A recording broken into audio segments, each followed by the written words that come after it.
Salut mes chers élèves, soyez les bienvenus.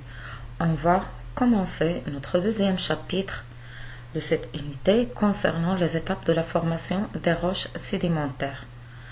Comme vous savez, les roches de l'écorce terrestre est constituée de plusieurs types de roches. Ces roches-là sont en perpétuelle modification à cause des facteurs naturels qui agissent sur ces roches-là.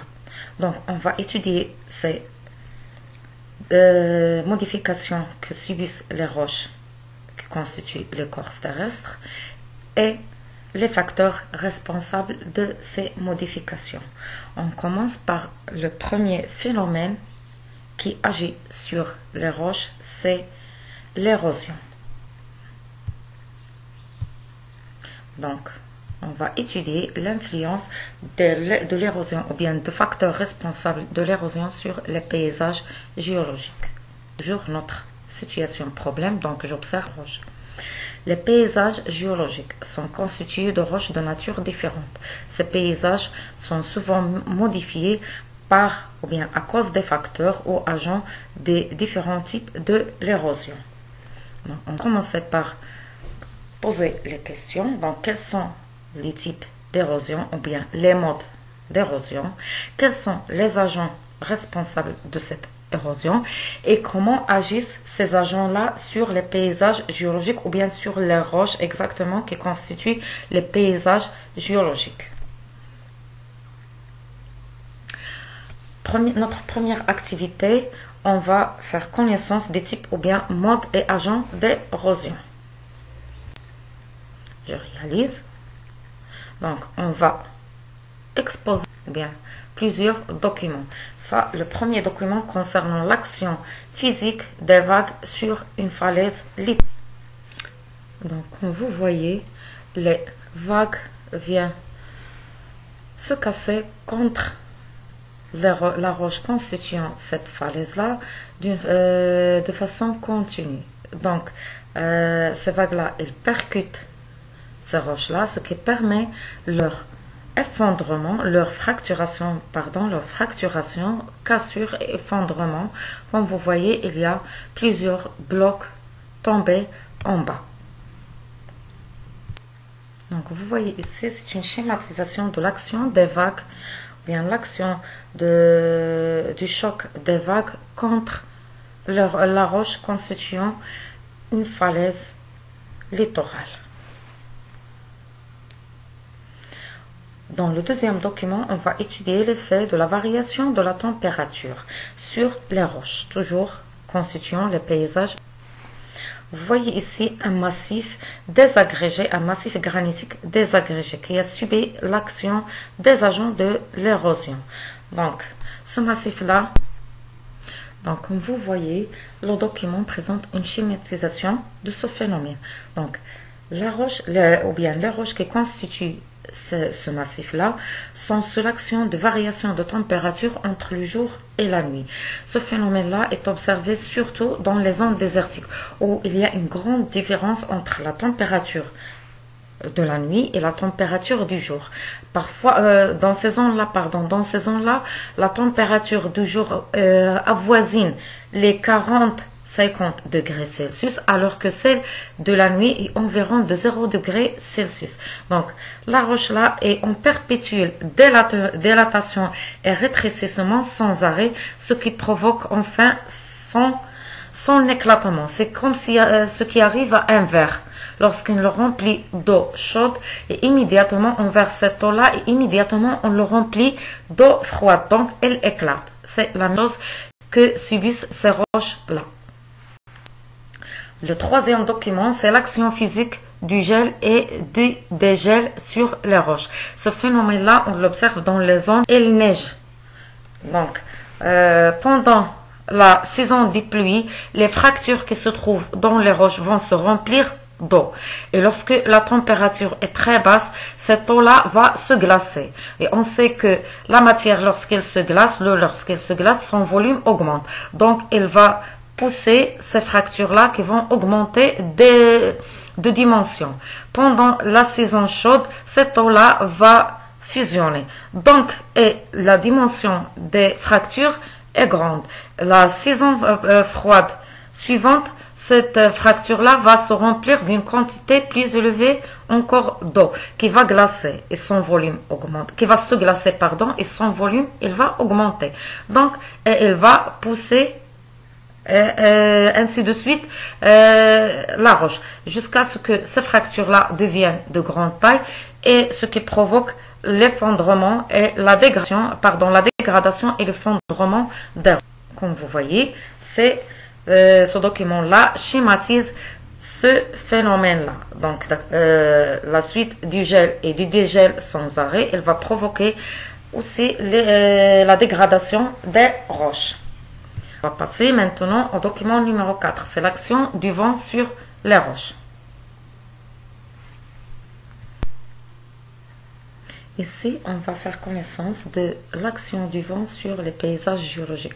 Comme vous voyez, ce massif-là a la forme d'un champignon.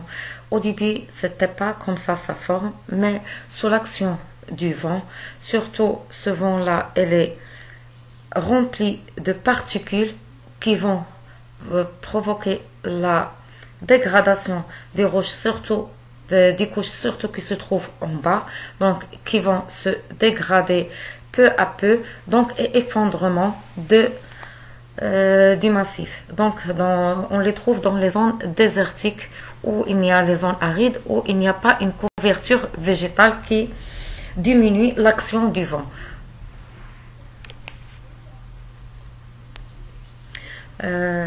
Maintenant, c'est l'action des glaces toujours sur les roches. Si vous voyez un paysage où il y a un glissement des couches glaciaires sur ces roches-là, elle permet la fissuration. La fissuration, vous voyez, il y a des traces sur cette roche-là qui montrent le glissement d'un bloc glacier sur cette roche-là. Donc, on schématise dans ce document, on schématise ce phénomène-là. C'est une avalanche de neige qui provoque la fracturation, la fissuration et la fracturation des roches qui se trouvent. Et le dernier document maintenant, c'est l'action des eaux de pluie riches en CO2. Elle provoque la dissolution surtout des roches calcaires. C'est pas seulement l'eau de pluie, c'est aussi l'eau de mer. Donc, ce document montre une roche calcaire pleine de trous. Donc, qui a provoqué ces trous-là? C'est l'action de l'eau de mer. Donc, l'eau de mer contient un pourcentage d'acide qui agit sur les roches calcaires, donc réagit avec les roches calcaires et permet sa dissolution, donc et disparition d'une partie de ce calcaire-là, laissant à sa place des trous.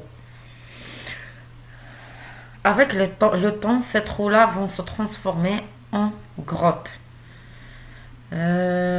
Ici, c'est pas seulement l'eau de mer qui est acide, l'eau de pluie aussi. Ces eaux-là, lorsqu'elles se mélangent avec le dioxyde de carbone, elles forment des acides qui ont une action ou bien qui réagissent avec les calcaires et provoquent la dissolution d'une partie de ce calcaire. Donc, en étudiant ces différents agents et facteurs, on peut déduire qu'il y a deux types d'érosion. La première érosion, c'est l'érosion mécanique, provoquant la fissuration, la désagrégation et la dégradation des roches par les agents qu'on a déjà vus, c'est-à-dire la force des vagues, le choc des vagues, la force des vents, le gel et le dégel, les variations de température et l'action de l'écoulement de l'eau ou c'est les précipitations des pluies. Ça, c'est une érosion physique ou bien érosion mécanique. Le deuxième type d'érosion, c'est l'érosion chimique qui provoque la dissolution des roches calcaires sous l'action des acides qui se trouvent dans l'eau de pluie et l'eau de mer. Maintenant, les agents, on va remplir le tableau de la page suivante en montrant les agents de chaque type d'érosion et les agents là. On a l'érosion, deux types d'érosion, l'érosion mécanique ou bien physique et l'érosion chimique. Donc, l'érosion mécanique, on va écrire les 4 types d'agents qu'on a déjà vus: le choc des vagues contre la falaise, les variations de la température, l'effet du gel et du dégel sur les roches et l'action du vent. On a vu que l'action des vagues a provoqué l'effondrement de la falaise, les variations de température, elle a provoqué l'éclatement de la roche, alors que l'effet du gel et du dégel, elle a provoqué la fracturation des roches, et l'action du vent, c'est la dégradation de la roche. Maintenant, l'érosion chimique, ou bien dans l'érosion chimique, on a l'effet des eaux riches en CO2 sur les roches calcaires. C'est la dissolution de la roche calcaire. Vous remplissez le tableau que vous avez sur le polycopie, s'il vous plaît. Donc, bilan d'activité maintenant. Les roches de l'écorce terrestre subissent l'action de 2 types d'érosion. L'érosion mécanique est le phénomène de désagrégation des roches sous l'effet des pluies, sous l'effet de plusieurs agents tels que les vagues, le vent, la variation de la température, le gel et le dégel. Et de l'érosion, c'est l'érosion chimique, c'est la dissolution des roches calcaires sous l'effet des eaux riches en CO2. Et on a dit que l'érosion produit, à la fin de l'érosion, on a formation de plusieurs éléments. On peut les diviser ou bien les subdiviser en 2 types. On a les éléments détritiques comme l'argile, le sable, les galets et les blocs, et les éléments solubles dans l'eau. Donc, vous avez ici un exercice, présente un exemple, entraîne. On se met des échantillons d'une roche calcaire sous l'effet des solutions à différentes concentrations en acide chlorhydrique, sous l'effet aussi de l'eau de pluie, l'eau de mer et l'eau distillée. Les résultats obtenus sont présentés dans le tableau. Voilà le tableau. On a 5 échantillons qu'on a mis dans 5 récipients. Contenant le premier récipient, il contient une solution à acidité 25%. Le deuxième récipient, contient une solution à acidité de 10%. Puis le troisième récipient, on a l'eau de mer. Dans le quatrième récipient, on a mis l'eau de pluie. Et le cinquième récipient, on a l'eau distillée.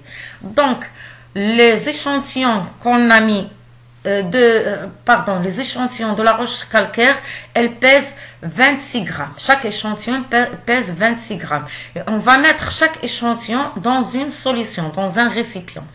On laisse cette expérience pendant 1 mois. À la fin du mois, on a retiré ces échantillons-là et on les a pesés. Le premier échantillon, sa masse, elle est devenue 17,75 grammes. Le deuxième échantillon, sa masse est devenue 21,31 grammes. Le troisième échantillon, sa masse est de 25,5 grammes. Le quatrième échantillon, sa masse est devenue 25,26 grammes. Et le dernier échantillon, sa masse est devenue 25,50 grammes. Donc, en utilisant ce tableau-là, ces questions-là, ces 3 questions. Comparez la masse des échantillons de roches obtenus à la fin de l'expérience. Que pouvez-vous déduire?